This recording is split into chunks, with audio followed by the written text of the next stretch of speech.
Look at that. Look at that. Mama's done a great job at getting the big walls down. I just finished this little pink part here. It's gonna blend into a deep purple. And then we're gonna go on and finish the rest of that.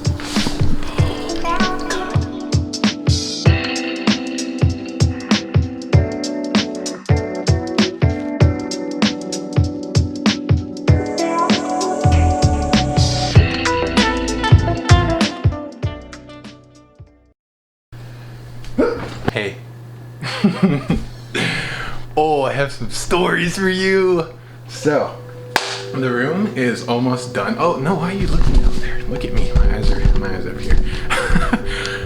So the room is almost done. We got the walls basically done. Mama's getting some paint right now. And while she gets the paint, I wanted to share some stories. I astral projected twice last night, both in this room. And one of them is pretty cute. The other one's kind of scary.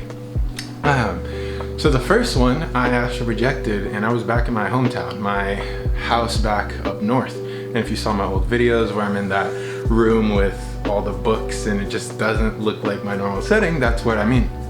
And I leave my normal room that I grew up in over there, and my little brother, who he's only showed up in one video for a little intro, the Kriya Kundalini one. Yeah. He's 14, he's older, but in this world he was younger. He looked younger. He was only younger by a year, and he was much shorter. He had what looked like baby fat on him, and he acted like a little kid. I'd say between 4 and 6 years old. And he was really kind, really sweet. My dad's really long hair, big beard. He had none of that. He looked his age, but he had his hair cut like he used to, and my mom looked the same. So I knew I was somewhere else. And my little brother, he was just different. So I asked my parents, how old is Javi? And they go, 13. I was like, ooh, that's not 13-year-old Javi. And I put together, just from my understanding of like what I was reading off the people, that he had disabilities, physical and mental disabilities. But he was incredibly sweet. He loved me like crazy, and we were really, really close. And so I was in my astral projection. I've done things before astral projecting that have to do with healing. So I bring him to my childhood room, and so I'm sitting there with him, and I go, Javi, do you know what astral projection is? And he's like, yeah, you've told me about it. And so I got serious with him. I was like, Javi, I'm astral projecting right now. And so the thing that I want you guys to understand is when you go to a different dimension, it's almost like your consciousness here inhabits that body over there. So in a way you can call it possession, but I don't know, it's not really bad because it's not like you're gonna try and kill yourself. But at that point, you're much more of an astral being. You're basically invincible physically.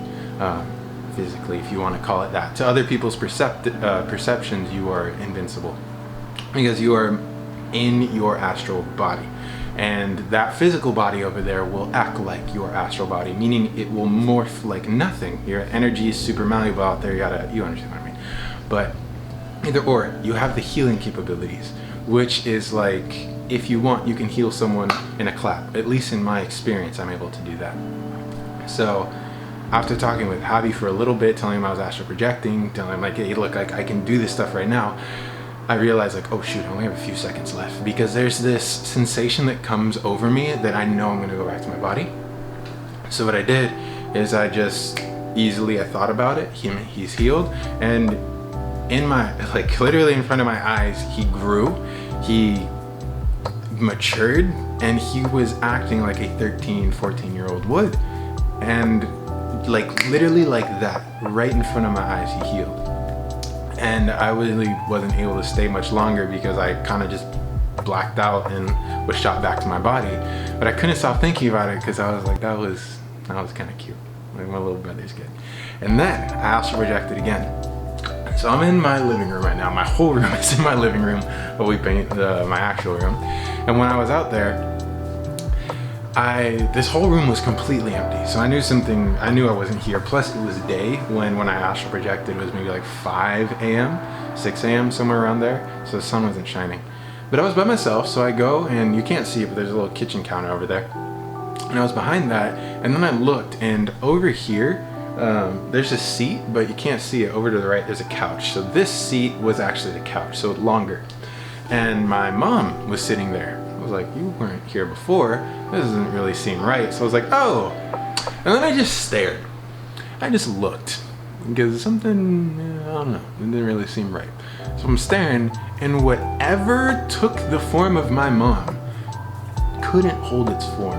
And I kid you not, it looked like when people pour acid on someone's face and their skin, like the shape of their face just kind of melts and all the little parts of their skin just kind of like blend together. That's what her face started to look like. Like the distinct features of her eyes and how the, how this portion of your skull like goes in, like this part all started to just kind of morph together like one, and she lost all her eyelashes. There really wasn't that much of an eye that could close or open. It was just this little skin hole, and it looked almost like a reptilian too, with skin over them. I wouldn't go as far to say as it was a reptilian, but I didn't really see the whole full transformation, because once I saw that this was something impersonating my mom, I was like, oh hell no, back to my body, I'm gone. So yeah, that was my 2 astral experiences. They're really cool, and I don't know, I just a little fun story time while I do this, but I'm gonna go do a little bit more detailing before Mama comes back. So come on, let's go.